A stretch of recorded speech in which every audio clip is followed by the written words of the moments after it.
My question is, how can I do something that could help reignite my generation here in America to revere the possibility of becoming a good ancestor? Now, that's a line that I've heard Indigenous speakers speaking to Western audiences say. The most important thing is to become a good ancestor. That was the noted science writer, evolutionary educator, and more than human grassroots climate activist Connie Barlow. She and I will be exploring what matters most amidst our ecological predicament, as well as how life stages open different possibilities for relating to climate grief and transformation. I'm Terry Patten, and this is State of Emergence.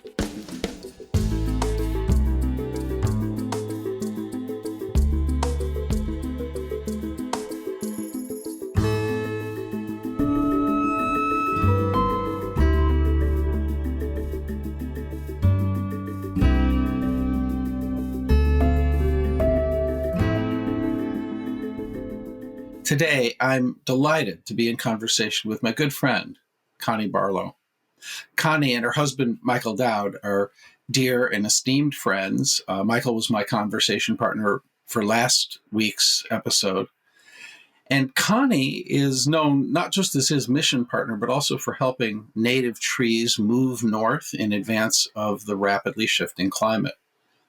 Most recently, her tree of choice has been the magnificent coast redwood of my own bioregion here in Northern California, which I too have been working with in terms of regenerative forestry practices. 20 years ago, though, her advocacy began for a much more obscure North American tree, the Florida torreya. It's a highly endangered little conifer tree that the glaciers had forced down into northern Florida 2 million years ago, but that hasn't found an animal disperser to help it return northward to the Appalachian Mountains when the glaciers receded. There's a new book out, quite mainstream, reviewed in the New York Times Magazine, I think it was, just published, called The Journey of Trees. And it makes Connie kind of the major character with which it begins because of her rogue leadership in helping the Florida torreya tree move north. I met Connie about 12 years ago when she and Michael were full-time itinerant travelers in North America, spreading the good news of the inspiring great story of evolution. During the 90s, Connie was a science writer specializing in evolutionary ecology. Her first 2 books were published by MIT Press, and her final one, The Ghosts of Evolution, led her directly to founding Torreya Gardens, the citizens group that has been moving the Florida torreya north. They visited me and we were hiking together, and she noticed a sister species of the Florida torreya, the California torreya, a little sub-canopy conifer that grows sporadically right here in Marin County. I knew it as the California nutmeg from my own work on regenerative redwood forestry in Sonoma and Mendocino counties. I'm sure we'll converse about the climate imperative that has been driving her work, but I'll also ask her to share her grief journey into climate catastrophe and the post-doom perspective she now holds, and how our life stages factor into climate grief, and especially how elders experience what she calls the death of expectations, in ways she suggests are very different from the process of younger people. So, Connie, hi, I'm really happy to be with you here today. Great to be with you, Terry, and someone else who's worked with redwoods, not just loves them. Yeah. Well, most of my conversations on this podcast focus on kind of the deep interior processes, and I think we want to go there quite strongly. But first, I think that it will be really interesting and instructive, maybe even really inspiring for people to get how your journey took you to such active outward work. Your work, to the degree that it succeeds, is going to leave a mark on the earth that'll be with us 200, 300, 500 years, thousands of years from now. That's quite a different scale of legacy. And you've also done some other things I didn't mention in the intro, like documenting the work of the valve turners. You've been quite a climate hawk on a lot of levels, and you've really endeavored to work in the exterior impact on the physical expressions of the body of life. So even as you were out there telling the great story of evolution, did this become so much a front burner focus for your work? Yeah, thanks for asking for that story. One thing I have to mention is that at my age, when I look back at all the various segments of life, it's one of those things where in the moment where you're making that shift, you don't know it. You don't know that something significant has entered your life and you're making a shift. And so that's certainly what you're going to hear from me. But the other thing, you're the only person who's introduced me as having a long-term legacy impact in what I'm doing with trees. In general, I'm viewed as very controversial, and there's people who want to stop what I do. But that's mostly in the conservation biology realm because I work with an endangered species, a highly endangered species. But what I find gratifying, it doesn't matter whether I'm successful or not.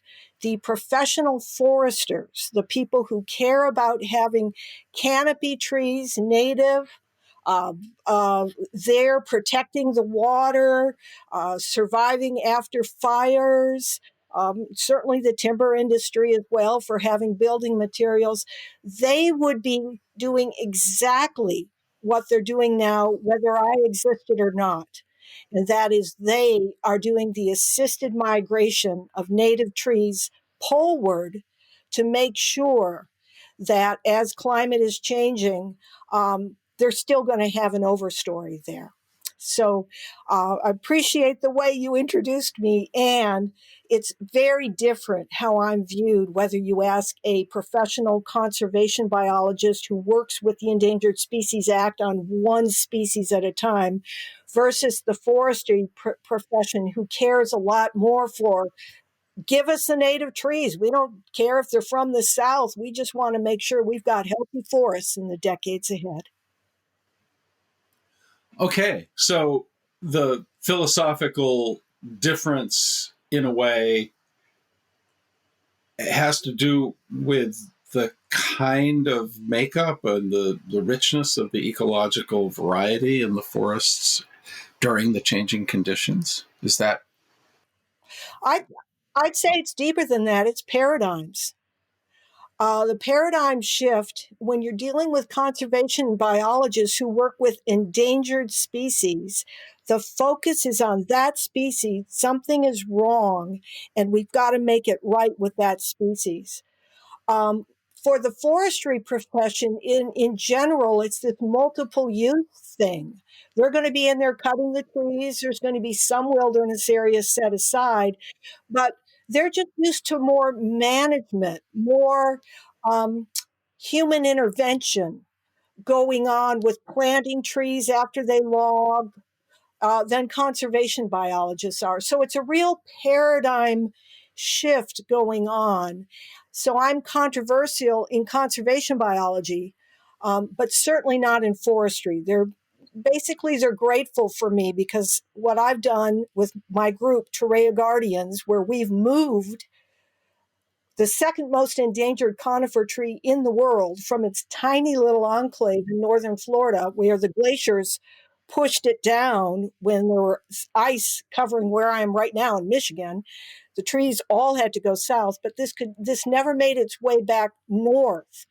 And so it stopped reproducing in Florida back in the 1960s. And our group of citizens have gotten seed production in Cleveland, Ohio, of a Florida tree when the officials working with the Endangered Species Act have not been able to do it in Florida. And so the foresters are grateful for our group for being so radical that it makes whatever they're doing now look pretty mainstream. Okay. And that really derives from a, in some ways, pretty gloomy prognosis for the future of the climate, and I think maybe we need to root this in that, because to some degree, all your work revolves around this very deep journey into and through grief, and what you call post-doom and post-gloom, which I've watched you take and have been you and Michael have helped guide me into and through some of my journeys, this repeated dark night journeys. So yeah, let's go ahead and lay out what you see, and then in the light of that, what matters. Well, I stumbled into this, and let me make that distinction, because the grief, I think, has been a lot easier for me because I haven't really had to shift my focus of volunteer actions. Now, again, I was a science writer and evolutionary educator.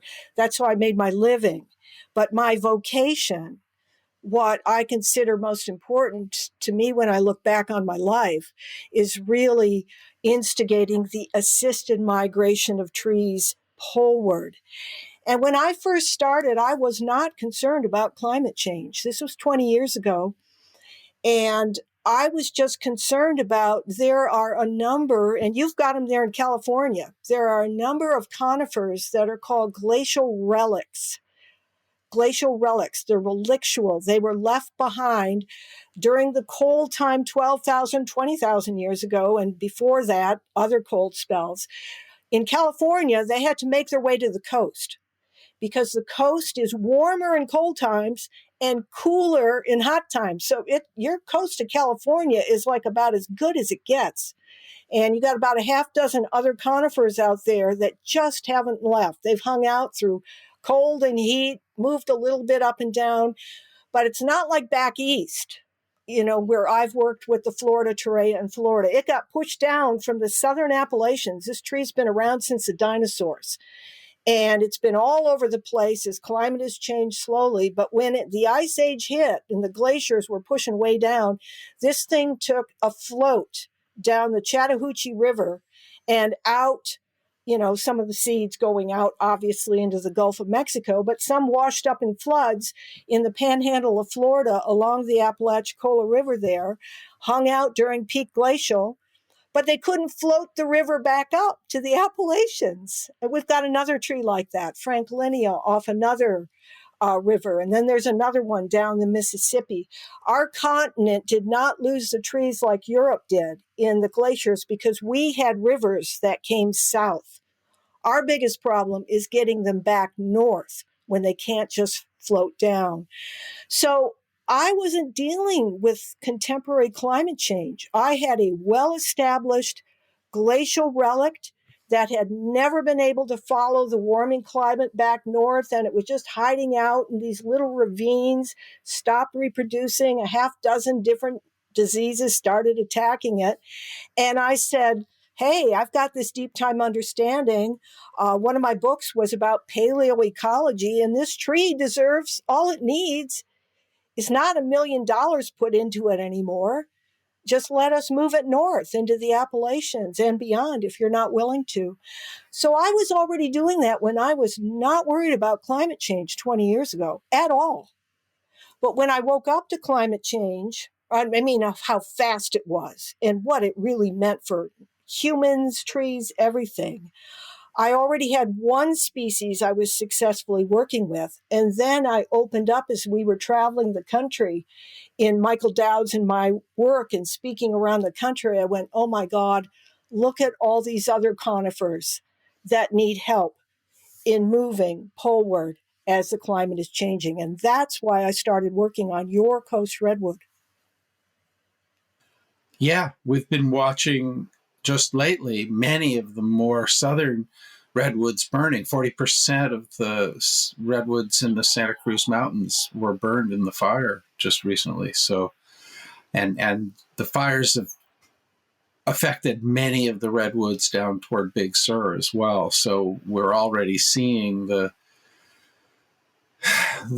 heartbreaking impacts of the speed with which, this has been a shocking year. The levels of the fires here in California they've impinged on us personally because the actual smoke is keeping us indoors some days. But even if we haven't had to evacuate, even if we, have not seemingly been directly impacted, we've all been impacted, and we're all in a new moment, a new, more sober moment. So there are a number of things. Like on a certain level, you're kind of a geek, kind of a science head, Yes. kind of a person. So you kind of do your analysis, and then you find your way of doing some good. And you and Michael have very complementary, different kind of roles and capacities, and the poetry of spirit and night language and all the rest is his domain more than yours. One of the things that I kept noticing is just he has a buoyant, sort of a positive personality. And there were many moments when I think we were in the depths of our dark night journeys when you were one of the people I could relate to most, because our hearts were breaking, and the enormity of the human caused destruction to all that we love in the human world, as well as so much in the more than human world, was really, really breaking over us. And you haven't strategically distanced yourself from the impact. You've really been shifted in very, very deep levels of your being. And I think describing that, and then out of that, this conversation can kind of open up in other ways. Even though your activism and the thing you're known for is this outer contribution to the assisted migration of certain tree species, which not my area of expertise. I really admire it. I've done a certain amount of this kind of work myself because it feels like getting out of the human domain is essential.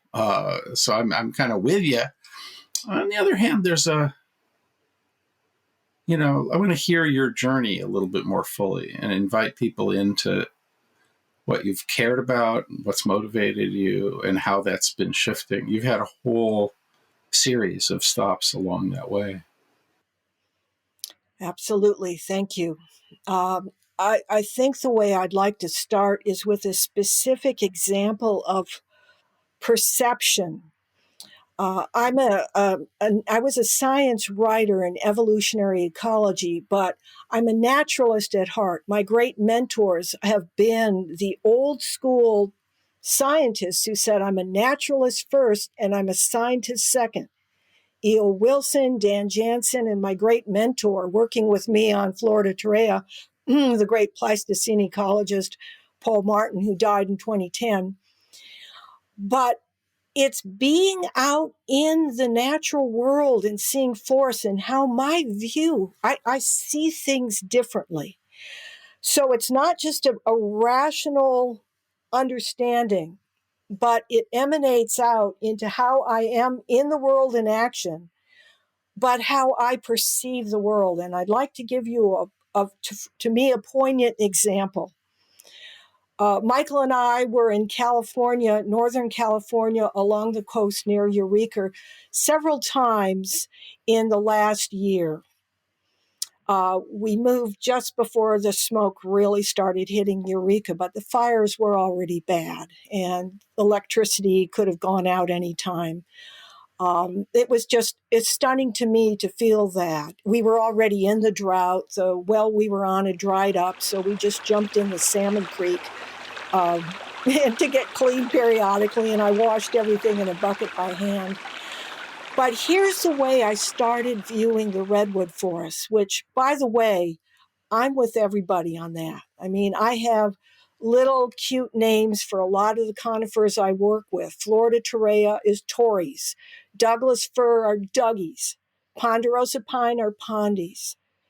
But coast redwoods, I cannot give them a cute little name. There is something about them. And the transition I had to go through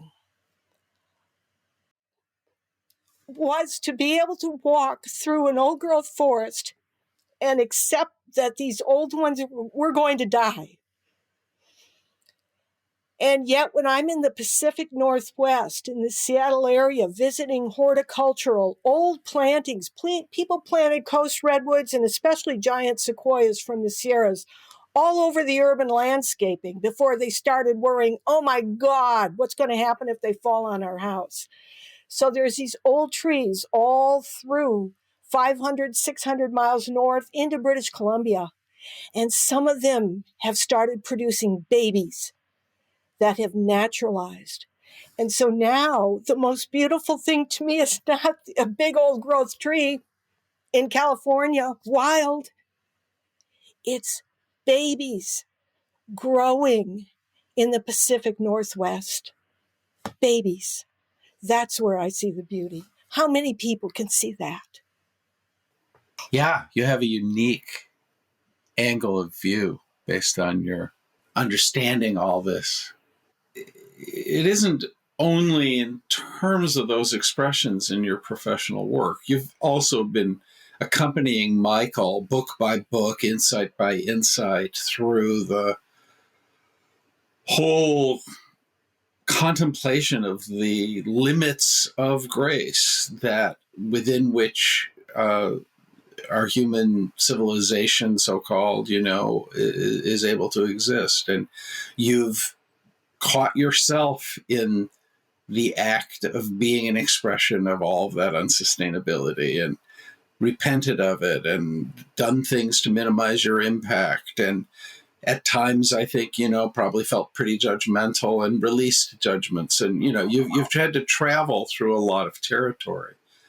And I if you could step back and kind of tell us what things penetrated at what level, and not looking so much toward your own work with trees, but just the work of the heart. What's the journey been like? Right, right. Because I've been working in evolutionary ecology for a long time as a science writer, I was well aware of climate change beginning in the early 1990s. I was very aware of it. But back in the day, it felt like it was going to be so slow. And I'm such a fan of the Southern Appalachian rich deciduous forest that I was actively sort of thinking, thank goodness things are going to warm. And this beautiful Southern Appalachian enclave of trees can, over the next 1,000 years or 2 or 3, move a little north, and the boreal forest can move a little into the tundra, and the tundra can keep moving, but we'll have more forest of these beautiful deciduous trees that Europe lost. Europe used to have them too, but they lost them. But wow, it was really suddenly in December 2012. I know Michael Dowd told this story in his conversation with you, but he is such a scholar in keeping up on what's going on in the climate science itself and the interpretations of it that I just had to make this journey with him. And I got to tell you, my activism, I went through all the stages of grief, the depression. I mean, denial, I can't really say I was there once we got it. I was just uninformed. But once it came through, I did not deny. I did not say, that can't be true. That can't be true. No, things really became clear for us. And the date's not that much important. But then it was like, oh, and I was really obviously both bargaining. Well, we've got to do what we can to stop Exxon. And then really angry about Exxon when it came out. The LA Times journalist broke the story about the scientists at Exxon knowing, I think in 74, and then the cover up about how they knew that fossil fuels put carbon dioxide into the atmosphere, and that is a, quote, greenhouse gas that causes warming. Nobody knew the regional significance then, but they knew it would be a great change, and they could compare it with paleo, how much carbon dioxide was in previous thousands of years, and what the regional climates were. So when I woke up, I wanted to kill Exxon. And I had to reconcile the fact that an earlier career I'd been a consultant to Exxon. I mean, my God, I'd worked in the fossil fuel industry. So there's all these mixed feelings of guilt and how could I not have known it? And then reflecting on all the airline trips I had taken for business and for touring. And I had caused so much. I mean, there's the whole mix in there. So anyway, I don't want to feel guilt for a while. I'm going to project that onto Exxon. Okay. So Michael and I were actively, the Salt Lake City Tribune actually has a picture of one of these Exxon demonstration by citizens. We happened to be in Salt Lake City at the time, and we joined in a blockade of Exxon. And it shows us, angry. You can see the anger on our faces. And so I went through that. And then in 2016, I'd sort of heard of, there were a group of 5 people, 2 of whom were exactly my age, who shut off the entire flow of tar sands pipelines in all 5 pipelines entering from Canada simultaneously. I think it was October 13th, 2016. And they waited around to be arrested. All tar sands flow shut down for a morning. And they video recorded themselves. And when I saw 3 of them show up for a talk, they'd been released on bond before their trial, showed up for a talk at a local church that Michael and I had been speaking at. And they were there and they were talking about what they did and why. I just jumped up and I said, I've got to do something. Again, I have to be in action. And so I used my video editing skills and my understanding of churches and contacts there to both get some of them into giving guest sermons at churches. And either the church or I video recorded that and got it online. I wanted them to tell their stories. I wanted them, oh my God, these people, back in my day of the forest, everybody would sort of just hide. They go do something and then run and hide. But these people waited for arrest calmly. And it was all about, I have to do this. I'm an older person and my grandchildren, I care about them.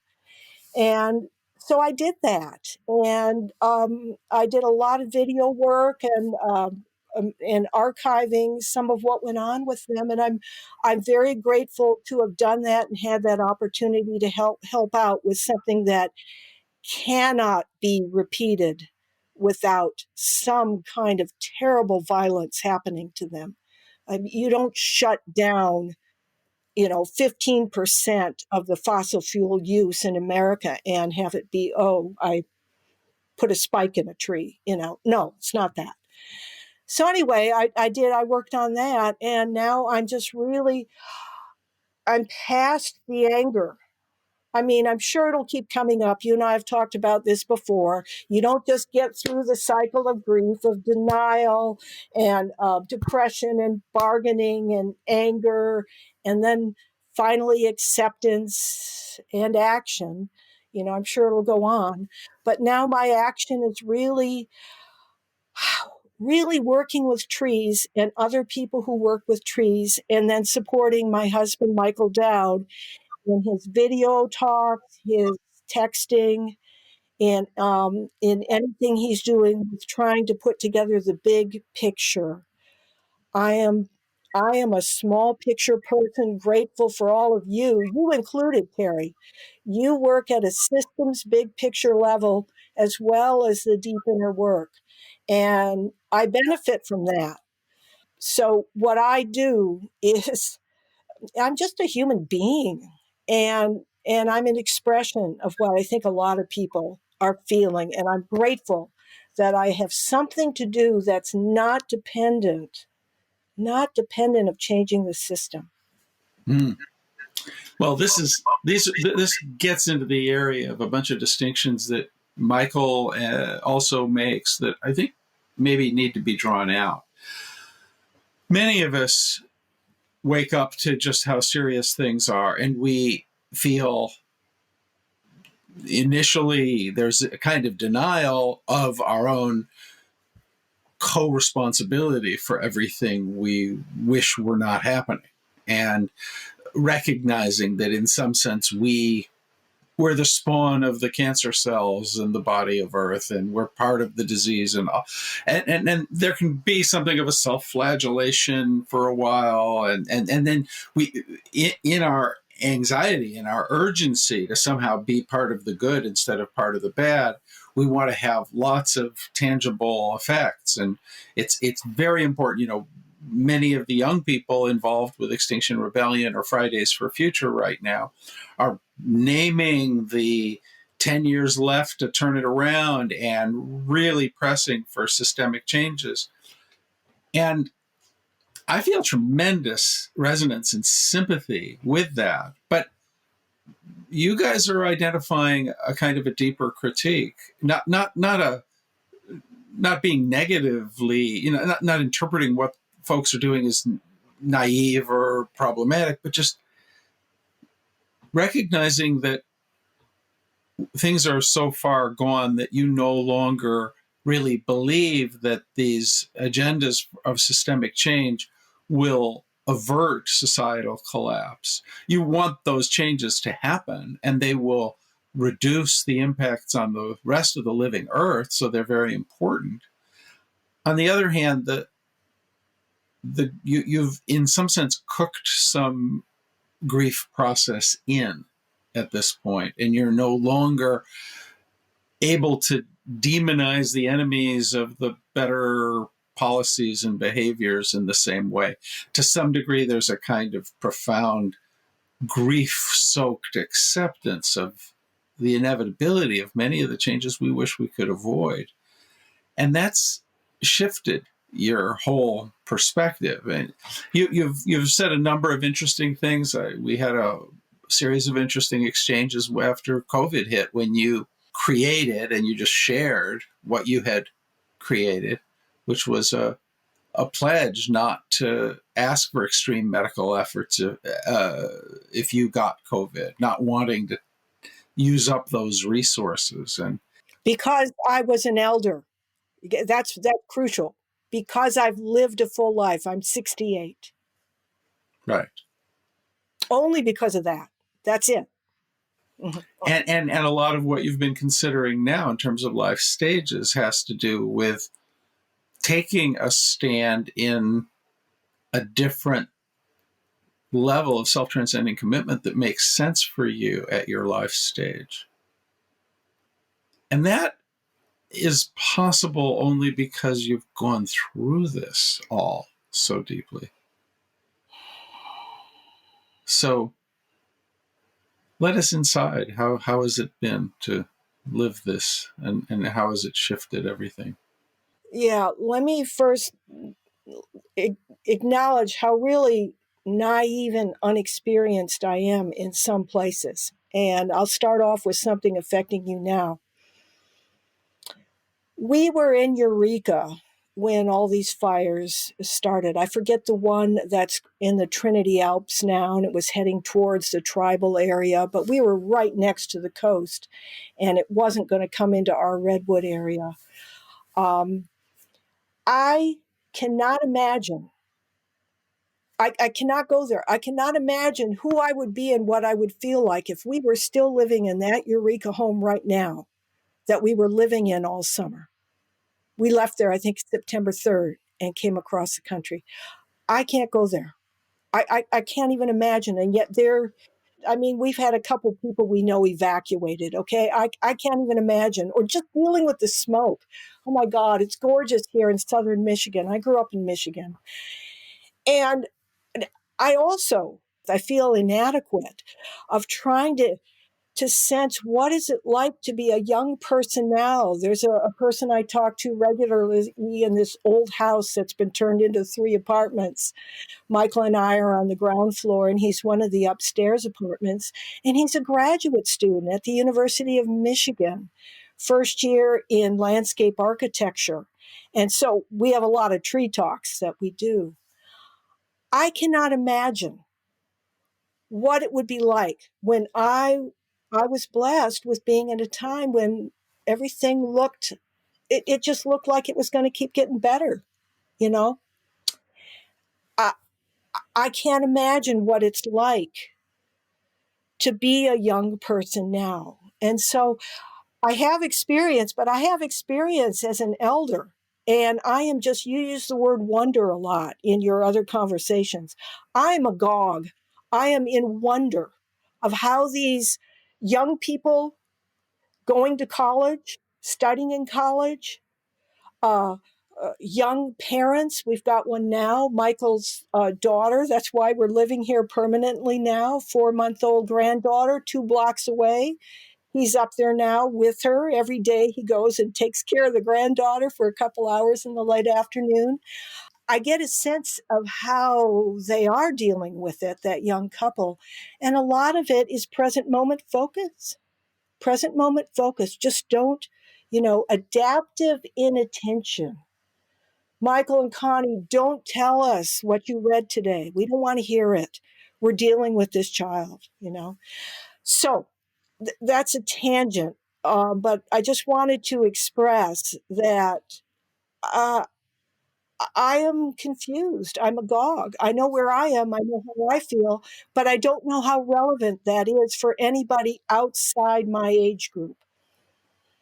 One of the things that I've encountered is that younger people have tended to be a little less resistive to the facts than older people often are, because they didn't have as long of an indoctrination into the narrative of progress. And almost all of their peers had begun to see that something was rotten in the state of Denmark. Jem Bendell comments on this, of young people to just be with reality in a more uncomplicated way. On the other hand, they're clearly in grief and to some degree in anger. There's been generational injustice. A certain amount of resentment is projected onto us. I mean, clearly every generation has been born into a pattern that has shaped it and has shaped all kinds of myopias. And I wrote about this in A New Republic of the Heart, that at the end of the day, the generational injustice isn't best understood in a way that points fingers and lays blame and shame. It's best understood, though, to shape us. And what I find interesting and even exciting about what you have to say is that you're really taking to heart the implications of being 68 years old in a time in which rapid climate change is a fact, and extreme weather events and fires are changing the world, and societal disruption, if not collapse, is soon, already in many respects, and where it's not already happening, it's pretty predictably happening soon. In many ways, you and Michael, you're in dialogue with the narratives of doom in a very vigorous way. And this is bringing about for you a death of expectations, is the phrase that you use, the death of expectations. So help us get what you're getting, because in a way we need a dose of the radical medicine that you've taken. So dish it up.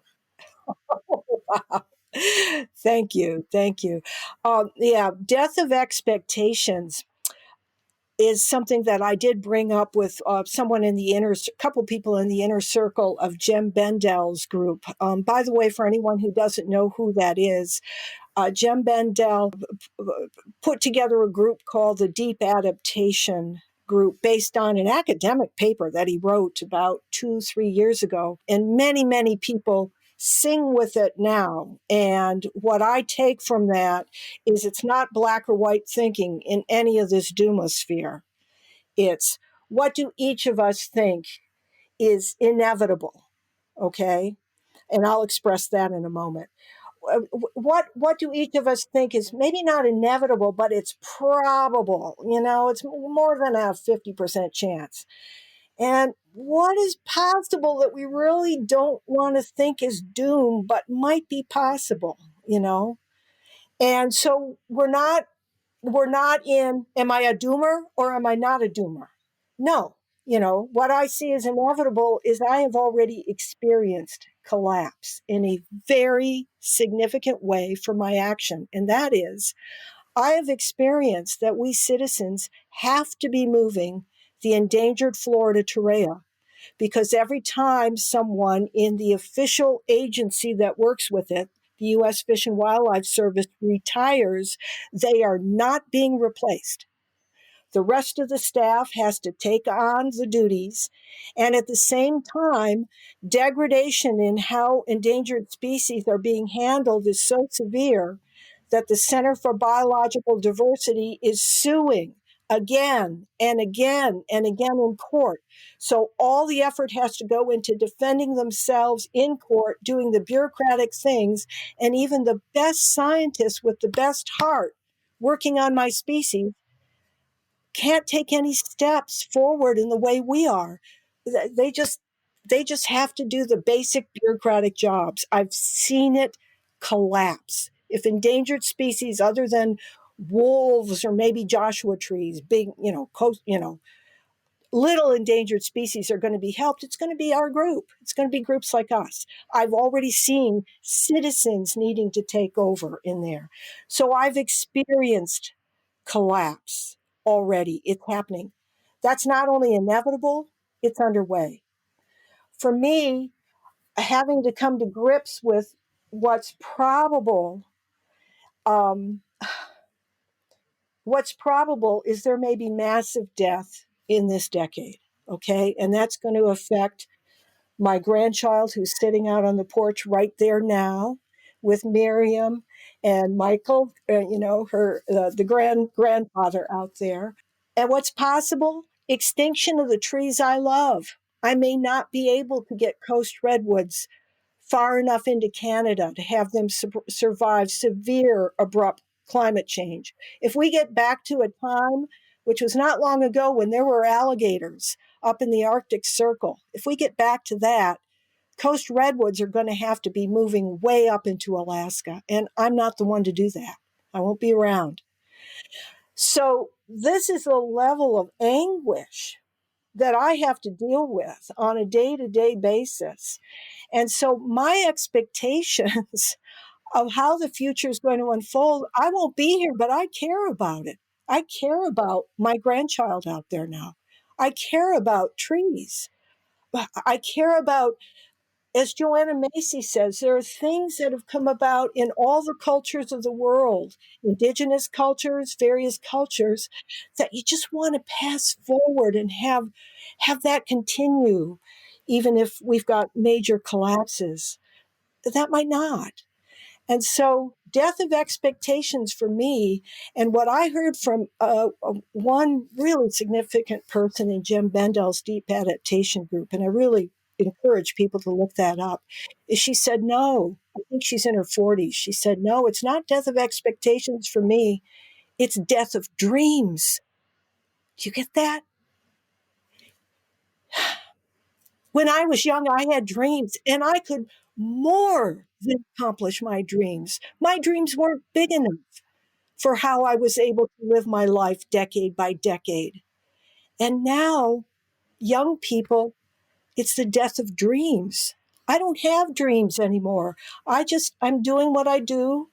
I've got who knows how many years left, but my expectations of what's going to carry on after me are diminished. But to have a young person have death of dreams, that's a human right, as far as I'm concerned, having dreams when you're a young person. And you're grieving the experience of so many young people, a few of whom you know, most of whom you don't. And that is breaking your heart, and it's making you want to be a little bit heroic in a sense, or to be willing to transcend your attachment to your own comfort or your longevity if somehow what you do can be in service of some betterment of the lot of those who are in the generations beyond you. Well said. And that applies even for people who don't know what they've lost. I'm going to use an ecological term here that's totally relevant to this human situation you've brought up. In ecology, we have something called shifting baselines. And that is that whatever you grow into as a young person, your sense of what the natural world should be like, what the baseline is of health, the next generation that comes in, if they're living in a time where there's species that aren't here anymore. I mean, I've touched a white rhino. I've been able to do that working behind the scenes in a zoo. They're okay with it. They're not angry about it. Not everybody is Greta Thunberg about it. But there's a level of heart energy that doesn't have that playful, wow, I'm a young person and wow, what does the world hold for me? What can I contribute? What can I experience? I grew up in working class Detroit, and I was able to go every summer in my college and work at a national park. I'd never been out in the mountains. Yellowstone in 1970, Glacier in 1971. I hiked up the biggest glacier with a rope and ice axe. Never knew the glaciers were melting. I look at the picture of that glacier now and I go, what? That's not the glacier I went up. I lived in Alaska, kayaking with the icebergs in Southeast Alaska. I didn't know there was any problem going on. Shifting baseline. So even the young people who just don't seem like they're bothered by what is ahead for them and what things are now, like, what are you going to do with a bachelor's degree in college? I just have a bachelor's degree. I did a hell of a lot. Now they have to get a PhD or something. Even if they don't recognize and they're not angry about it, I'm angry because I don't want that baseline to have shifted for them. I don't want it shifting for trees. I want it to go away and I can't make it go away. I find myself chuckling because you and Michael have kind of been the stern truth tellers who have gotten me to drop my resistance to what is inevitable again and again and again. And now here you are confessing your resistance to what has already happened. And I think that's something that everybody's going through. Unfortunately, we are tending to return to the baselines that were installed in us. And so anybody listening to this who's a bit older is still tending to see the world the way they were patterned to see the world as they were coming of age. And therefore perspectives just aren't, they're to some degree incommensurate with reality. They're to some degree incommensurate with people of different ages. They're certainly to some degree incommensurate with the worldview of people who are less actively informed about the areas we've studied most, or much more informed about areas we haven't investigated as much. And this fragmentation of perception is one of the most destructive factors. My conversations with you and with Michael are usually rooted in the ecological sensibility, and it is the ecological crisis that is the most fundamental and intransigent aspect that we are actively able to understand about our overall predicament. But there are analyses that are telling us that the most critical breakdown has to do with the way that online algorithms are sorting people into preference bubbles and causing us to polarize and lose sympathy with one another and become a series of warring tribes, in a self-destructive dance. So we're in a moment in which a lot will come to an end, but you're a student of evolution, and there are often in periods like this opportunities for really profound new emergence that could never have come into being as long as the status quo did seem stable and sustainable. And there may be, hope is probably not the right word to use, but this is potentially a very pregnant time. It's a time when some degree of the kind of radicality that you embody might help influence and provoke participation that can open some possibilities that might be quite healthy. How does all that sort out for you? Well, Terry, um, the role you play in always bringing up the history of emergence, I mean, it's deep in there in the record, is really, really important to do. It's not my role to have to find a way to embrace that. I don't. You have your role to play. I have mine, and I'm okay with that. I guess I have a more longer term view that whatever can make it through, whatever pieces of culture, whatever pieces of biology can make it through, in the next few thousands and millions of years, Earth will bring forth some pretty amazing things again. But I don't have any sense that what could even be possible would be for us to turn things around here in our culture. I don't know about the rest of the world, but certainly here in the USA, to turn things around in a way where we're not going to see deep, deep, deep decline and collapse and inhumanity to one another. I just don't see that kind of emergence happening without a substantial reset having to happen. A clearing has to happen and then a reset. However, and I'm okay with that. I'm okay with that. But I really want you to keep pushing everyone in that regard because I can't say that you're 100% wrong.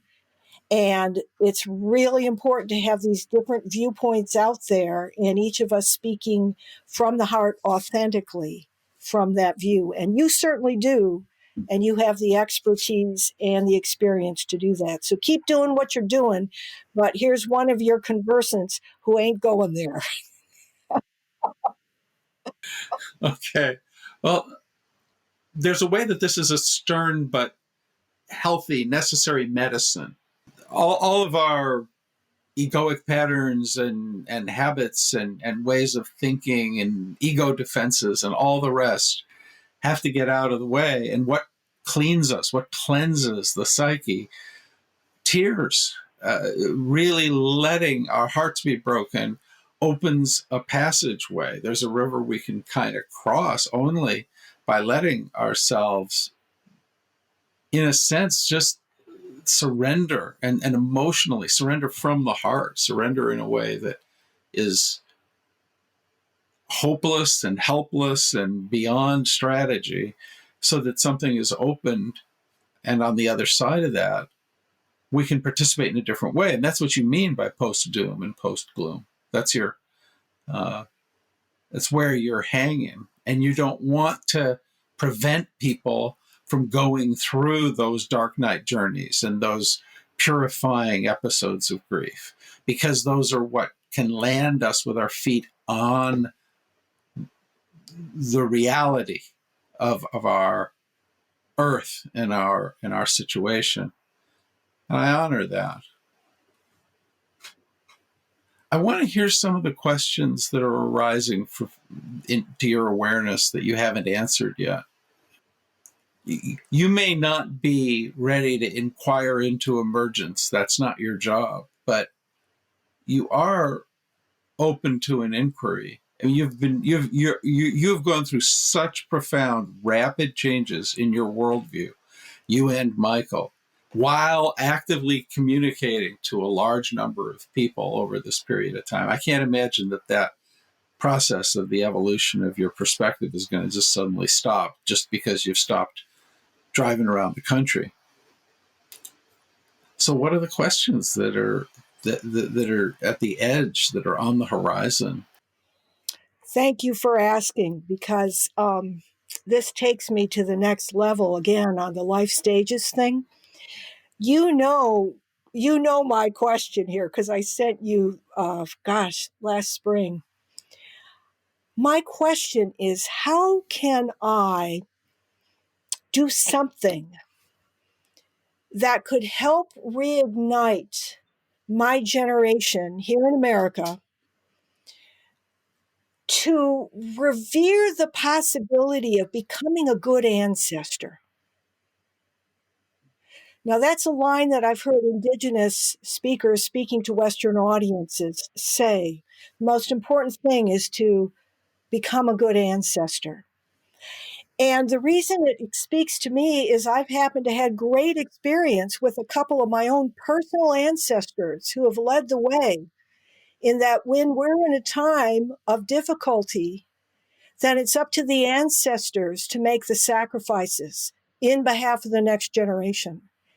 And Stephen Jenkinson himself has talked about the big problem in our culture is that we don't experience, when we're younger, we don't experience the death of elders. We throw them into a hospice or they die in a hospital, or worse yet, right now, the people having to die in hospitals, not so much from COVID, but COVID finally generating the terrible heart attack, respiration thing. Nobody's there to hold their hand. And I helped my mom die at home, with her admonishment being no calling 911. And I want you there to hold my hand. And I did. And I saw her do it. And the reason she did it was not because our civilization was in trouble, but she had had so many hospitalizations, so many surgeries. Her work in the world was done. Her final grandchild that she was taking care of at home was heading off into kindergarten. And she said, I don't want my grandchildren paying for this anymore. They weren't paying for it. Medicare was. And the supplemental from being a General Motors widow. All the doctors wanted to work on her. They could get paid more. And so she fought her way out of the hospital, brought me in for 6 weeks, and we did it together. She gave herself a good old-fashioned heart attack. And she was so happy. She was so calm. She used to be a pretty timid woman, but everybody in the family just looked at her these final weeks, and it was like, oh my God, what has Helen become? And I didn't really understand it at the time, but by golly, I understand it now. And so I have this view about the responsibility of ancestors. And I've had another one. I've had experience with that. And I go, my God, I'm in that group right now. If there's some way that I can assure that the government doesn't need to close everything down in order to keep me safe, when all these kids are safer with COVID than they were when us kids with chicken pox and mumps and measles that we all had, and all of us had to have, because it was dangerous as elders to have any of those diseases. So we had them all as kids when we were boomers. So anyway, I could go on about that, but that is a big question I have, is how do we I'm a tree person. I'm an ecologist. I'm not a social psychologist. So Terry, I ask you, if this rings true with you at all, how can we reignite a sense of not that we're guilty, but of redemption, and then to stand firmly in the role of ancestors and saying, it's our time. What can we do to help this situation? I'm really appreciating this question. How can I be a good ancestor? And I hope you're benefiting from that question too. That's a deep question. There are knowledge questions, there are wisdom questions, and then there are sacred questions that don't let us go. And I think this is a sacred question. And I find myself a little confused because I'm a good ancestor in the sense that I've done what I can to advance the public conversation and the variety of good things I've done, but I didn't end up devoting my life to permaculture homesteading, and my own personal impact on the body of life has been as a participant in the consumer culture that surrounds me.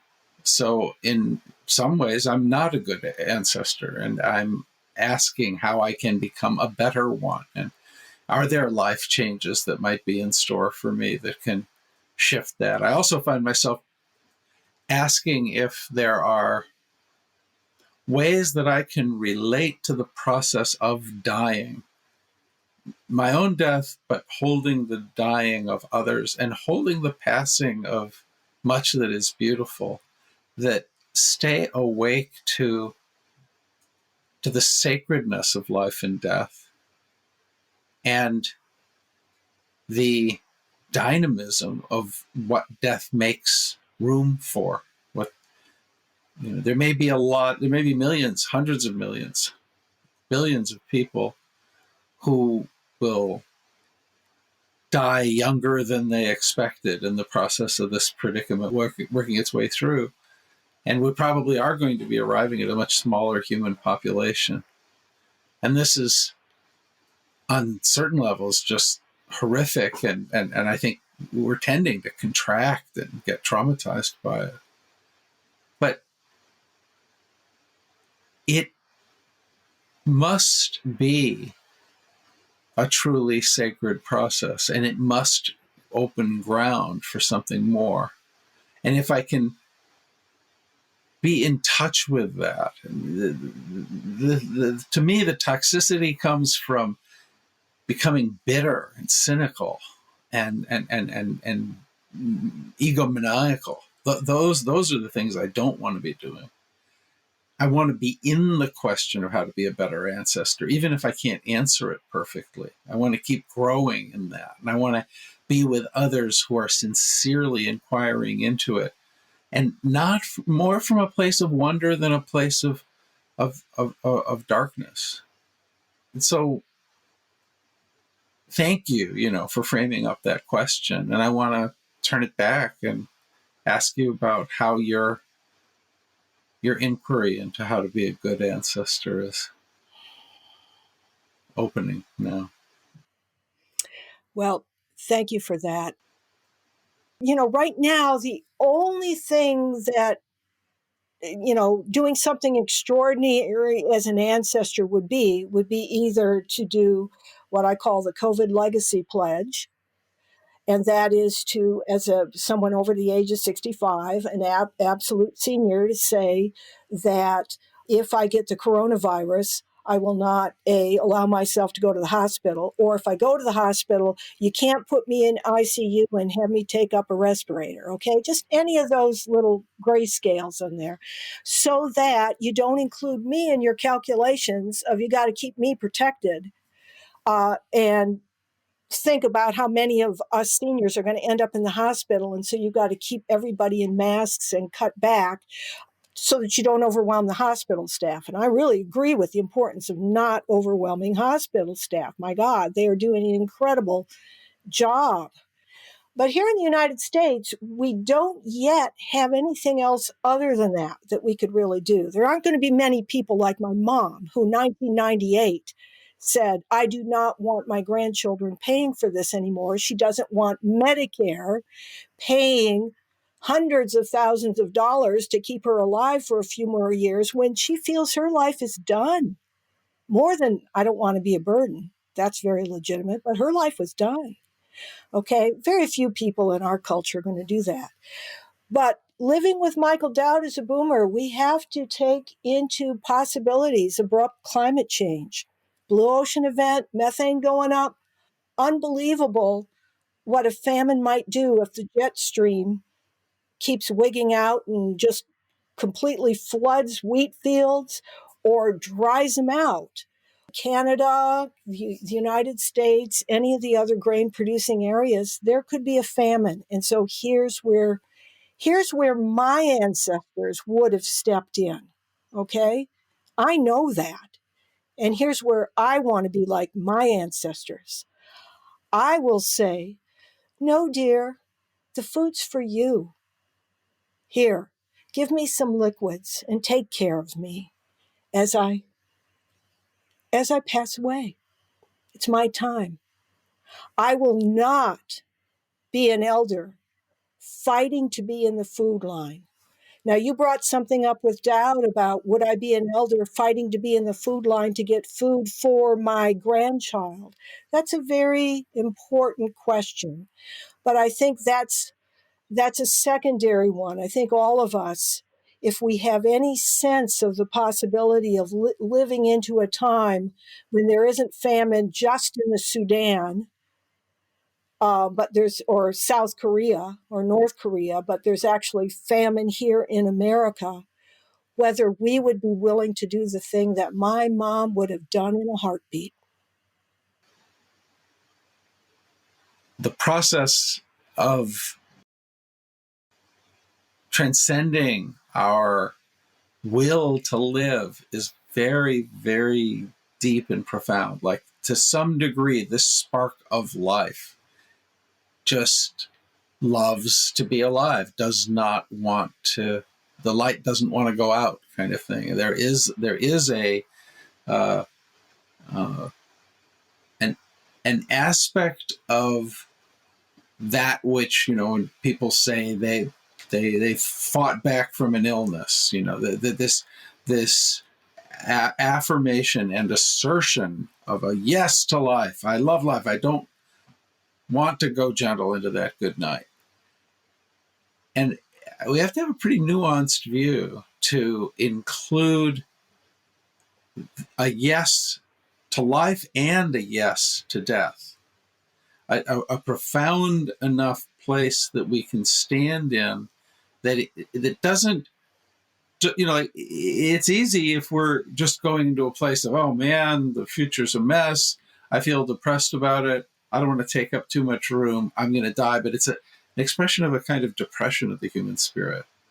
And here you're pointing to something that needs to be distinguished from that.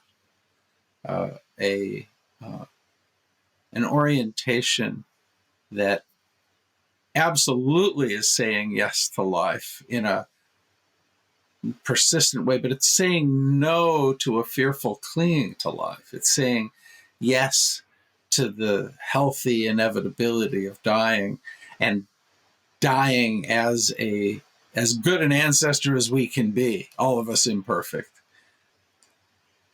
I feel there's a deep spiritual territory there, a territory of the heart. Regular listeners to this podcast will remember that when COVID first hit, I found myself thinking about how I wanted to die. If this was good, we didn't know how bad it was going to be, but I realized it could be my own end. And it's been quite a workout, because I could have died of COVID. I could have been burned alive in a fire. I could have choked to death on the smoke. The investigation of the edges of living and dying, I have to be in a place of profound gratitude and grief at the same time. I don't think that I'm healthy unless I'm feeling, and to some degree, these enormous, seemingly just apocalyptic events tend to shut us down. We tend to get armored in the face of those things. We don't want to feel them, and so I want to open to that. I want to feel the grief. I want to cry the tears, because that also restores me to wonder and gratitude and amazement at the beauty of life. And it's there that I have the right relationship to everything. Perhaps we're rounding the bend, coming into a place of summarizing some things. Are there some aspects of what you have been contemplating that you haven't had a chance to surface that you'd like to bring forward? Well, first, let me go back to the topic of ancestors and what's natural for people to feel in different stages of life. Again, I have personal experience with ancestors. I'd like to say just one more. When I was 13, my father died very suddenly of a heart attack. And my paternal grandparents were living with us at that time.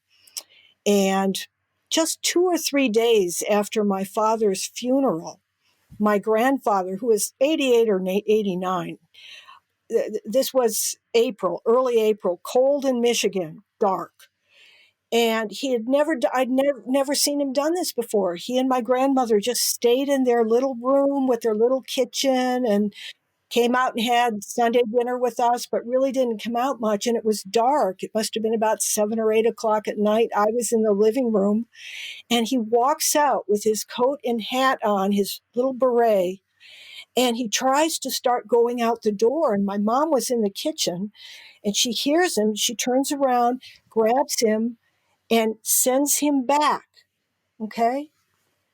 That night, he died in bed. Okay? I think he knew it was his time to go. His his only son had died. They couldn't stay in this house anymore. And by God, he was 88, 89. And so a traditional way of how you died in the old country was you would walk out at night and go into the barn of the hay, and hypothermia would take you out. Very easy death. I don't know how he accomplished it. You know, my grandparents never went to the doctor. My grandmother was a Christian Scientist. I have no idea what happened. But because that's my experience, I go, I can do that too if I need to. I can do that too. And so I want to emphasize the experience that we in our country have lost, the experience of the naturalness of natural death by elders who don't have their pacemaker going forever, you know, and they can't die because the pacemaker is going. No, we didn't have those in those days. You know, who, if you break a hip, you know, you get it fixed and you're out. In the old days, you break a hip, you can't get out of bed, and very soon the old person's friend comes by. That's called pneumonia, and that's going to take you out. So I have this personal experience and a life shift that came for me that I'm really curious how people are feeling about this in these times. Is I was so grateful when we were not only leaving Eureka, California to come back here to Michigan to be with the granddaughter, we were ending 19 years of living entirely on the road in guest housing. We didn't pay for hotels. We had people that would give us guest housing from churches and so forth. And instead of being sad, leaving California, leaving Oregon, leaving Washington, coming through Montana, Wyoming, and being sad that I probably would never see the forests in these states again, I felt gratitude. I felt like I'm waving goodbye. And I thought, oh my God, I had no idea I'd feel that way. But I did. It was a stage of life in a stage of civilization where that impulse for life that you say, absolutely true.